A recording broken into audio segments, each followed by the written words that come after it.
ஓம் சாய்ராம். தங்கம்ஸ் கிச்சனுக்காக மரகதம் கணேசன்.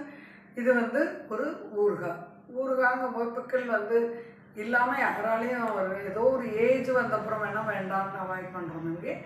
ஊறுகாங்கிறது நம்மளோட குக்கிங் சாப்பாட்டில் ஒரு அங்கம். அந்த இதில் நான் நெல்லிக்காய் ஊறுகாய் எப்படி பண்ணுறது, அதாவது இமீடியட்டாக தொட்டுக்கிறது, அதை காமிச்சிருக்கேன். ஒரு 1 இயர்லாம் வச்சுக்கிற மாதிரி இருக்கிறத நான் போடுறேன். இதை ட்ரை பண்ணி பாருங்கள்.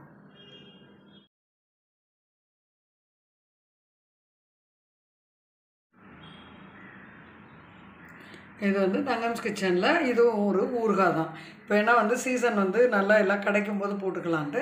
நெல்லிக்காய் சீசன் சொல்ல முடியாது, ஆனால் இது எங்கள் தோப்பில் எங்கள் இதில் வளைஞ்சதுனால சரி அதை எடுக்கலாம். அது அப்படியே உங்களுக்கு நான் எப்படி போட்டு காட்டுறேங்கிறத காட்டலான்னு பார்க்குறேன். இது ஒரு 400 கிராம் இருக்கும்னு நினைக்கிறேன். ஃபஸ்ட்டு ஸ்டெப்புன்னு பார்த்தீங்கன்னா நம்ம வேக வச்சுக்க போகிறோம். இது ஃப்ரிட்ஜில் வச்சு நம்ம யூஸ் பண்ணக்கூடிய ஒரு இது காட்டுறேன். ஃப்ரிட்ஜ் இல்லாமல் போடுறதும் இருக்குது, நான் அதையும் காட்டுறேன். இப்போ இதை நல்லா க்ளீன் பண்ணி இப்படி நல்லாவே அலம்பின்றுங்கோ.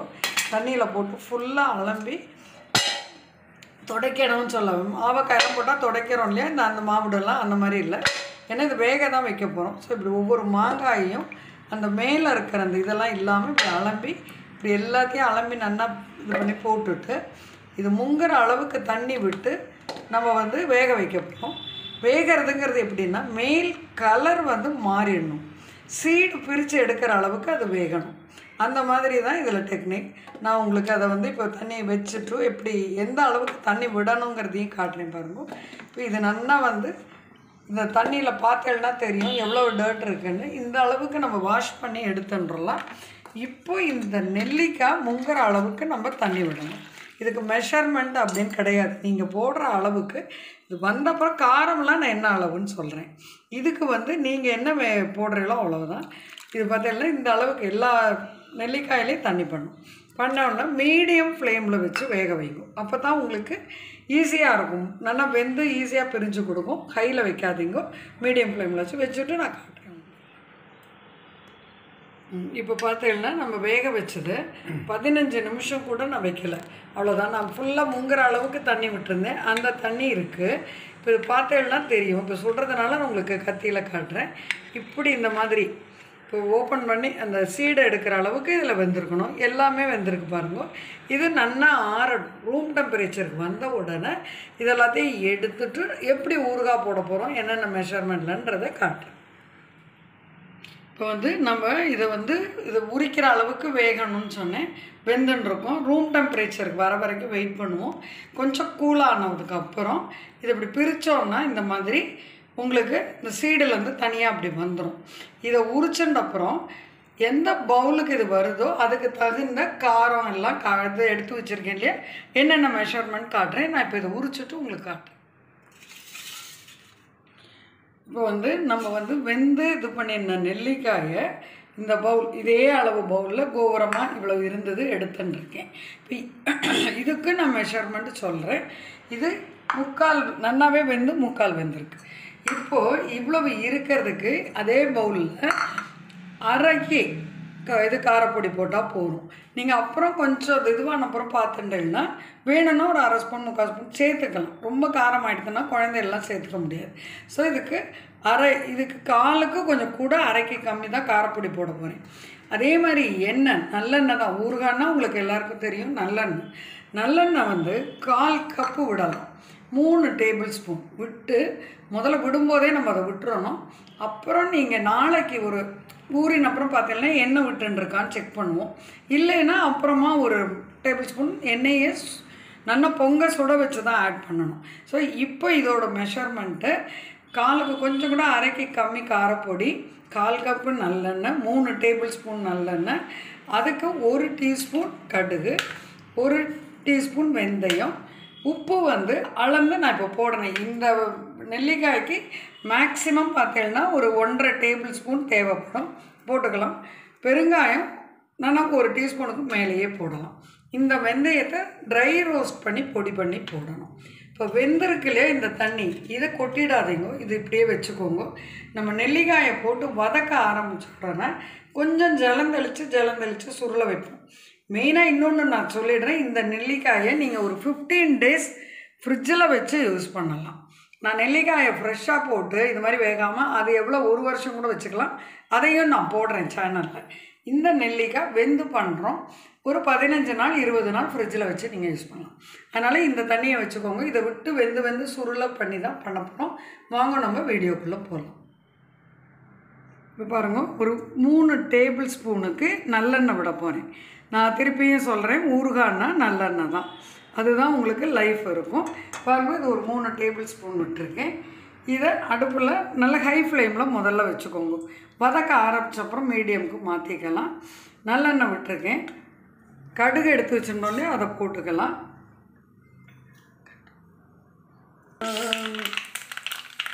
பார்த்தீங்கன்னா அந்த கடுகு வெடிக்கிறது. அதில் நம்ம எடுத்து வச்சுருக்கிற வெந்து உரித்து வச்சுருக்க நெல்லிக்காயை போடுவோம். ஜாகிரதையாக போடுவோம். ஏன்னா அப்படியே தள்ளினேன்னா எண்ணெயெல்லாம் மேலே தெரிக்கும். இந்த மாதிரி கொஞ்சம் கொஞ்சமாக போட்டு பாருங்கள். ஸோ இது அவ்வளோத்தையும் நம்ம போட்டாச்சு. இதை வதக்க ஆரம்பிப்போம். வதங்கும் போது நடுப்புற அந்த எண்ணெயை இது பண்ணிப்போம். அதை காட்டுறேன் நான் உங்களுக்கு. இப்போ முதல்ல வதக்கும். இதோ வதங்கிட்டே இருக்குது. அதில் நான் சொன்னேன் இல்லையா, நம்ம வெந்து எடுத்து வச்ச நெல்லிக்காய் ஜலத்தை கொஞ்சம் இந்த மாதிரி ஃபுல்லும் விடணுங்கிற அவசியம் இல்லை. இது வதங்கி சேர்ற வரைக்கும் வேணும் நமக்கு. அதனால் இந்த தண்ணி விட்டாலே வதங்க ஆரம்பிச்சிடும், சேர ஆரம்பிச்சிடும். அதனால் இதில் முதல்ல சேரட்டும். நம்ம அதுக்குள்ளே பக்கத்தில் வெந்தயம் வறுக்கிறதுக்கு இடுப்பு சட்டியை போட்டுக்கலாம். அதில் வெந்தயத்தை வறுத்துட்டா அது சூடு ஆறணும். ஆறினப்புறம் நம்ம பொடிச்சு அதையும் ஆட் பண்ணிக்கலாம். நம்ம வெந்தயம் செவக்க வறுத்துட்டு காட்டுறோம். பார்த்தீங்கன்னா எப்படி பொரிஞ்சு இதுவாகிறதுக்கும் இந்த ஸ்டேஜில் அணைச்சிட்டு நீங்கள் தனியாக எடுத்து வச்சுருங்க. இது ஆறினா தான் நம்மளால் பொடிக்க முடியும். ஸோ அதே இதில் மாற்றி வச்சுருங்க. ஒரு 5 நிமிஷத்தில் இது வெயிட் பண்ணோன்னா ஆறிடும். இந்த மாதிரி இதை இது பண்ணோன்னா பொடிச்சு நான் காட்டுறேன். அதை தான் இப்போ ஊறுகாயில் ஆட் பண்ணும். இப்போ பார்த்தீங்கன்னா இந்த இது எல்லாமே தெரியறது உங்களுக்கே. நல்லா அந்த தண்ணியிலையும் எண்ணெயிலையுமா நல்லா ஏற்கனவே முக்கால் வெந்து தான் நம்ம எடுத்தோம். குழஞ்சுன்னு வந்துருக்கு பாருங்க சேர்ந்து. இப்போ இதுக்கு தேவையான உப்புங்கிறது இது ஒரு டேபிள் ஸ்பூன். அந்த டேபிள் ஸ்பூனால் பாருங்கள் 1 ஒரு 1.5 போகும். ஏன்னா அதுக்கப்புறம் ரொம்ப உப்பாகிடுதுன்னா கஷ்டமாக போகும். நம்ம தொட்டு பார்த்துட்டு இல்லைன்னா, ஏன்னா இதில் சால்ட்டு தான் சேர்க்குறோம் பார்த்தீங்களா. ஸோ அகெயின் நம்ம சால்ட்டு வேணும்னா சேர்த்துக்கலாம். நம்ம லைஃப் ஒரு வருஷம் 2 வருஷம் போடுற ஊறுகாய்க்கெல்லாம் கல் உப்பு தான் சேர்ப்போம். அதை நான் போடும்போது எப்படின்னு உங்களுக்கு காட்டுறேன். ஸோ உப்பு போட்டு ஒரு கிண்டியாச்சு. நான் சொன்னேன் இல்லையா, 1/4 கப்பு ஊறுகாய் பொடி, தனி மிளகாய் பொடி. இது நான் அரைச்சி வச்சுருக்கேன் மிஷினில் காய வச்சு. நீங்களும் அது மாதிரி செய்யலாம். இல்லைன்னா கடைப்பொடியும் யூஸ் பண்ணிக்கலாம். பாருங்கள், 1/4 கப்புங்கிறது 1 டேபிள் ஸ்பூன், 2 டேபிள் ஸ்பூன். நான் சொன்னது பார்த்தீங்கன்னா 3 டேபிள் ஸ்பூன் தான் இதுக்கு வரும் தேவைப்படும். அப்படி இல்லை உங்களுக்கு இப்போவே பார்க்கும்போது கலர் இல்லை, காரம் காணாது அப்படின்னு தோணித்தேன்னா இன்னொரு நம்ம 1 ஸ்பூன் இல்லை 3/4 ஸ்பூன் காரப்பொடி சேர்த்துக்கலாம். நம்ம இன்னும் கொஞ்சம் வேணால் சேர்த்துடலாம். இப்போ 3 டேபிள் ஸ்பூனுக்கு நான் பொடி சேர்த்துக்கிறேன். இதை நல்லா கிண்டி விட்டுருங்க. இதில் மஞ்சப்பொடி போடணுன்னா போடலாம். ஆனால் நான் இந்த இதுக்கு நான் போடுறதில்லை. ஏன்னா நான் திருப்பி சொல்கிறது ஒரு 15-20 டேஸ் யூஸ் பண்ணுறது தான். அதனால் இதில் மஞ்சப்பொடி இன்னும் நம்ம வெந்தயம் போட போகிறோம். அது நல்லா அதுக்கு ரியாக்ட் பண்ணிக்கும். இப்போ பார்த்தீங்கன்னா நம்ம விட்டுருந்த எண்ணெய் எல்லாத்தையுமே அது இழுத்துட்டுருக்கு. நாளைக்கு பார்த்தீங்கன்னா இது அவ்வளோவுமே எண்ணெய் நம்ம விட்டுண்டு வந்துடும். அப்படி வரல, இந்த மாதிரி தான் இருக்குன்னா நம்ம இன்னொரு 1/4 ஸ்பூன் 1 டேபிள் ஸ்பூன் காய்ச்சி விட்டுக்கலாம். இப்போ இவ்வளோ தான் ஊறுகாய். இதில் பெருங்காயமும் வெந்தயமும் சேர்க்க போகிறேன். அதை காட்டுறேன் வெளிச்சம்.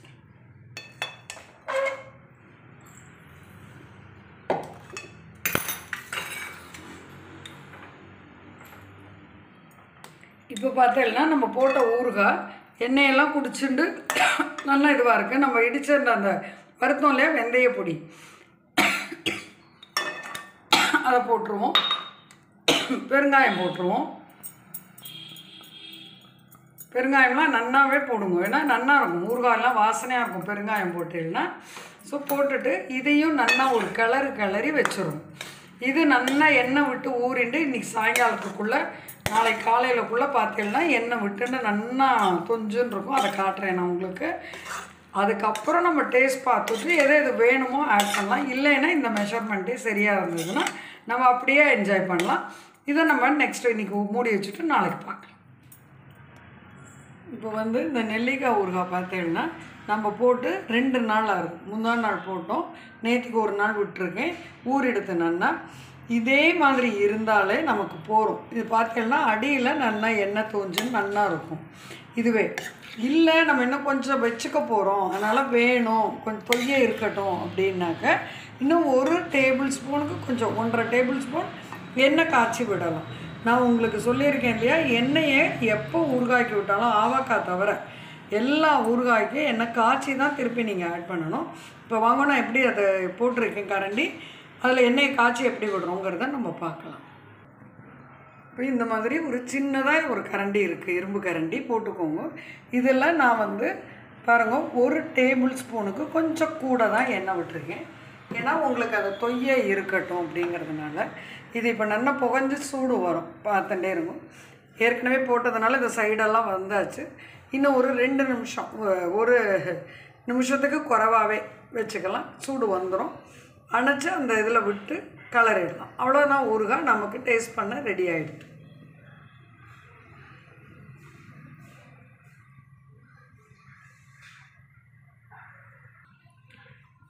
பார்த்தீங்கன்னா உள்ளே இருந்து புகஞ்சு வர்றது தெரியறது இல்லையா, இந்த சூட்டில் அணைச்சுட்பத்தில் ஆவி வருது தெரியறதா. இதில் இது இப்படி பாருங்கள், இந்த மாதிரி சத்தம் வரணும் ஊறுகாயில் எப்போ விட்டாலும்.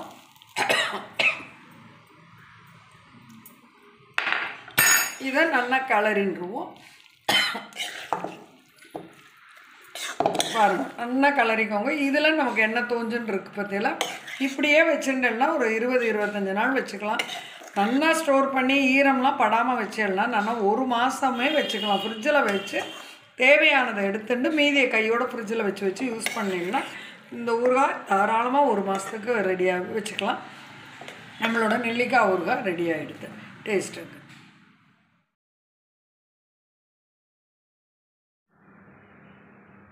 நீங்கள் எல்லாருமே என் சேனலுக்கும் எனக்கும் சப்போர்ட் பண்ணிட்டுருக்கு. எனக்கு ரொம்ப ரொம்ப ஹாப்பியாக இருக்குது. அது ஸ்லோலி க்ரோன் அப்படிங்கிற மாதிரி கொஞ்சம் கொஞ்சமாக என்னோடதுக்கு வந்துட்டுருக்கு. இதை இன்னமும் நீங்கள் ஒரு வேர்ட் ஆஃப் மவுத் ஸ்ப்ரெட் பண்ணி கொஞ்சம் என்னோடதை சப்ஸ்கிரைப் பண்ணி கமெண்ட் பண்ணும்போது, நான் எப்போதும் சொல்கிறது அதுதான். அப்படி நீங்கள் சப்ஸ்கிரைப் பண்ணும்போது ஒரு பெல் பட்டன் இருக்கும் இல்லையா, அதையும் ப்ரெஸ் பண்ணிட்டேன்னா நோட்டிஃபிகேஷன் வரதுக்கு ஈஸியாக இருக்கும். தேங்க்ஸ் ஃபார் வாட்சிங். கண்டிப்பாக இதை பண்ணுவேன்னு நினைக்கிறேன்.